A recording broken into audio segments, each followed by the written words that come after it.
আমি কেন সেনাবাহিনীতে? অনেকে ভাবে চাকরি, ইউনিফর্ম, সম্মান, কিন্তু আমার কাছে এটা তার চেয়েও বেশি।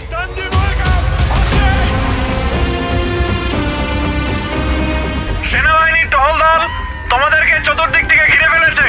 তোমরা দ্রুত আত্মসমর্পণ করো।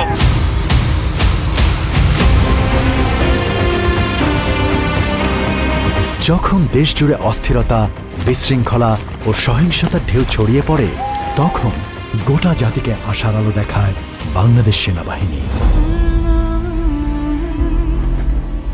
আমি ঘটনাস্থলে পৌঁছানোর সাথে সাথে একটি মা এবং একজন শিশুর লাশ দেখতে পাই।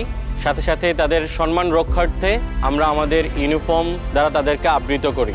তারা এই যে আমার ইউনিফর্মকে বিশ্বাস করেছেন, বাংলাদেশ সেনাবাহিনীকে বিশ্বাস করেছেন, এটাতে আমি গর্বিত।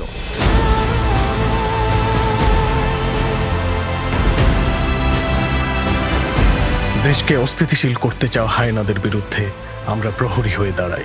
সন্ত্রাসের জন্য বাংলাদেশে কোনো নিরাপদ স্থান থাকবে না, সেইভাবে আমরা বিভিন্ন অভিযান পরিচালনা করে আসছি এবং সেভাবে অভিযান পরিচালনা করব।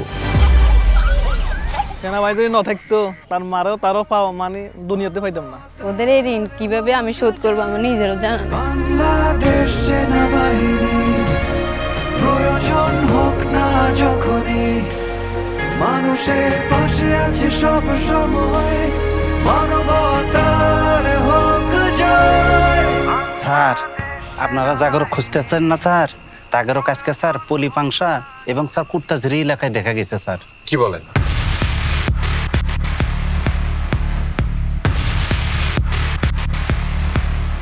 স্যার, আমরা একটা ক্রেডিবল ইনফরমেশন পেয়েছি স্যার। আগামী 7 দিন ওরা এই এলাকায় থাকবে স্যার। Message copied. আমরা এখনই প্রস্তুতি নিচ্ছি।